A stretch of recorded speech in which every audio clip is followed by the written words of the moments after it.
Hi, I'm Val, everyone's favorite harem protagonist, and this is week 4 of reviewing an isekai show every week until I get a fourth girlfriend. This week we say goodbye to the safety net I set myself and commit fully to this stupid premise. And speaking of stupid premises, let's briefly chat about Outbreak Company. Now, we've talked about this recently on the podcast I run with my wife, so I'm not going to actually go into too much detail here, except to say, the light novel is significantly better because it's written in a way that is sane with how it's paced and adds planning to how the characters are laid out, and they don't end up truncating a lot of the character growth, and there's a trans girl in it, even though they're not really a trans girl because the author is a coward. Typical things like that.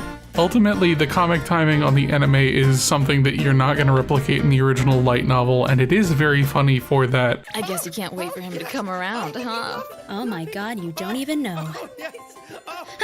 No, I didn't say that. That's not what I meant. But were I to recommend this series as a whole, it would be the light novels and not the anime. Because ultimately, that's where all the juice is, what with the series being about exercising soft power explicitly in volume 2 instead of at the end of the show where they reshuffled a bunch of bullshit around. Anyway, we're gonna see what I'm gonna roll this fucking week.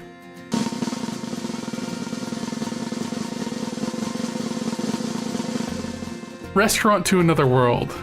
Oh boy, it's gonna be one of those fucking episodes, huh?